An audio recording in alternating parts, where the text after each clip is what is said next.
Hello everyone, and welcome back to GSL Code A with Wolf and Artosis. Been some good and fun games so far. Not perfect games by any means, but that can make things pretty exciting. We've seen like really perfect situations where all the correct things are done by one player, but the end result not not as clean cut. So it's time for Curious up against Ragnarok. It's going to be pretty fun. I'm looking forward to it. See what kind of shape Ragnarok's in. We know that Curious is like, this is his domain, Wolf. This is his territory. Is climbing out of here into Code S. If he doesn't make it through, that's pretty weird. He's done it a lot, man. Yes, he has. He's been called the gatekeeper as a result. I would say that like 9 months ago, I'd look at it and say Ragnarok has a great chance to get out of the group, but now I'm not so sure. Like at the beginning of Heart of the Swarm, this guy was looking really, really good. Yeah. The thing about Ragnarok is actually, I'd say he's one of the most popular players in all of Korea, in the Korean scene. Everyone really respects him. He's friends with everybody. Everyone likes him. Like, I mean, I'm just talking about like as a personality type. Like on his Facebook, he's talking with every Korean pro, even the Korean pros who don't live in Korea anymore. He's like probably the most likable pro gamer you'll ever meet. Nobody dislikes him. He can practice with anybody he wants at any time. I guarantee you that because I've seen it. I'm pretty close to them, and I just like look at this guy like, you're not on a team right now, but that doesn't matter too much to you because everybody loves and respects you and wants to play with you anytime you ask. Well, that's actually some fantastic input that you have there, Wolf. I wasn't aware, and that actually gives me a lot of confidence in him. When this is like, whenever I hear that someone is well respected amongst the Korean pros, that's when you know they're fucking good. Yeah, man. Exactly. Like, good. And it's like, also, obviously, he's very good mannered and friendly, and probably a funny guy, too, if everyone's talking to him all the time. Yeah, right? he just, every time I see him at Pro League, like, he'll just come down to support one of his friends, and, like, everyone will, gather around him and talk. I'm like, hey, Ragnarok, how you doing? I haven't seen you in a while. You want to practice some games later? He's just really well respected in Korea. But he's up against the gatekeeper, Curious, in a Zerg versus Zerg. Not going to be an easy matchup to take here at the GSL Code A. Well, over here in the top right of Alterzim, he's the gatekeeper. Curious. I think this guy is a favorite in the group to get out. Certainly. His opponent to the top left, former TSL Zerg. Yes. Ragnarok. He was on IM for a while, but I feel like his real history is from TSL. That's where he trained with players like Symbol, Hyun, players like Polt as well. TSL, a great team from the past. Yeah, it's a shame that that team's no longer around, but almost every player that was on it, like I said earlier, has gone on to do bigger and better things. Indeed. Ragnarok wishes he had a Star Tail to be curious about. Excellent. That's like one of the signs where I'm sure whoever like the camera guy is, he's just like, oh, I'm sure this says something really meaningful and profound. He's like, let me get a shot of this. So as you guys could see, Ragnarok got through the qualifiers, losing to a Protoss and then beating a different Protoss and then a Terran to get in, whereas Curious, as you might expect, was seeded into Code A from losing Code S. Yeah, every time they show this preliminaries result, I'm always like, oh, he played against seed. Oh, wait, no, that's not what that means.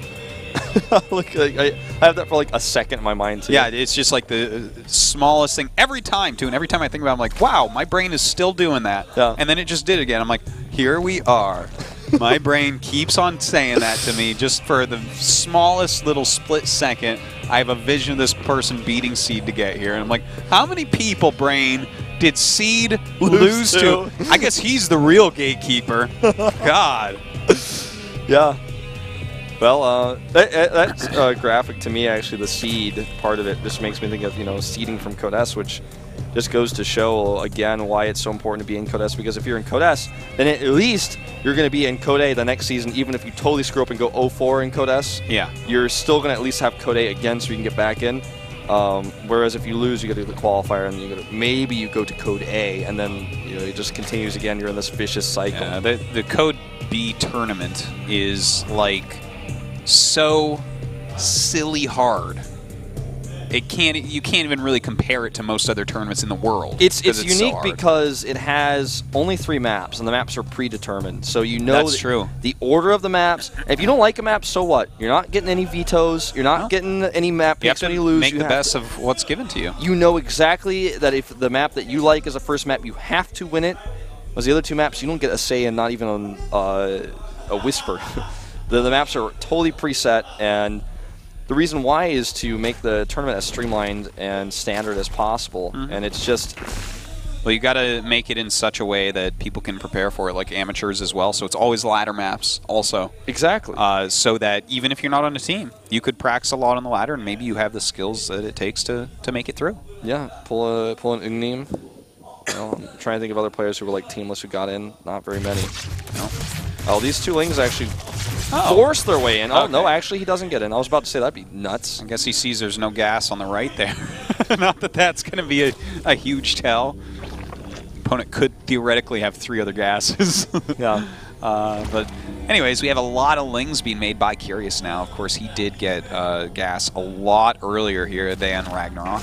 And I love this move to hide his drone over here just in case something was coming over to try to take it out. So he's going to take a 3rd hatch here and then control the map. Yeah, I like the play. I like Curious's play more here, but I don't dislike what Ragnarok's doing. He's grabbing a couple gases at once. He's pushing creep to his ramp, and he is getting a spine just to be super safe.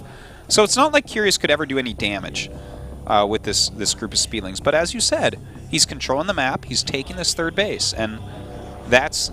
I've always preferred the player, even though like I always like macro and like slower games and stuff, in ZVZ, I like the player that gets the gas. Yeah, I do too, because it's if you know what to do with it, it can certainly be a game changer. In this case, I'm not sure if this is what to do with it, because he's going to kill a queen. He'll kill 2 queens. So if he gets 2, I guess it ends up being okay. Yeah, he gets 2 and a scout. This actually did a lot more than I thought it would, because that spine crawler was actually... It was built a little bit further back because the creep wasn't quite far enough up yet. If he had actually started the spine crawler maybe a little bit later, then that would have actually gone better, because he had to eventually unburrow and burrow it again, which actually can take even longer than spreading creep. So kind of a funny and unfortunate scenario here for Ragnarok. Yeah. But I think like the Lings they have so many uses. They could deny something coming across the map to stop Curious from taking his 3rd base. They pressure, they scout. They could have denied a greedy 3rd from Ragnarok who doesn't have speed, and he just keeps getting more use out of them. He's like gonna slow this down and kill this drone. You know, like this type of play is instead of just playing the reactor, Curious is trying to control the game from the start to the finish. The aggressor in ZVZ oftentimes has an advantage because he's not... All he can lose is his units. You can lose your units and economy and buildings, all sorts of things. And, you know, this is why I really like the player who goes gas in ZVZ. Look at how active he is right now. Notice how he's using skills other than, like, build orders and whatnot. He's using multitasking, he's using micro here, he's using a lot of his skills throughout the game to try to edge out advantages, and he is edging out some advantages. He's getting extra scouting done. During this time, he was able to get up his 3rd quicker because he did get that. Of course, if your opponent defends every little thing perfectly, you're going to end up a little bit behind, but I really do like Curious's play here. I do as well. Now, Roach-wise, there's a big Roach count for Ragnarok, and Zerg versus Zerg is somewhat a Protoss versus Protoss in the sense that you build a composition that both players build it by taking different paths to it. Yeah. And usually, unless you make a major mistake, doesn't matter how you do it, you're both going to end up in around the same place. But this Nidus here... Very interesting. Yeah, what do you think about it? I don't know if it's really going to... I like it, actually. And the reason I like it is because so far Curious has been like utilizing his tech advantage, his quick speed to get over there to the other side of the map. Now there's a huge Roach advantage, but Curious has like a nice Overlord trail. He's going to see when it's moving. He's starting his own Roaches. Thing is, it's all a little bit slow. And when this pops up, we're going to have way more Roaches over here for Ragnarok. This is a very powerful move. He's going to see it, and I think he will stop it. Yep, he's going to stop this. Oh my God, he's just going to stop it. Oh my God! Beautiful. That was huge. That's a lot of money. That was huge. It wasn't just a lot of money, it was also a lot of time. And it means that Curious now knows that he needs to pour on roaches. Yep. Only starts 6 Overlords because he needs them. And the amount of time difference, look at this. His 1-1 and his speed are going to finish right at the beginning of this attack.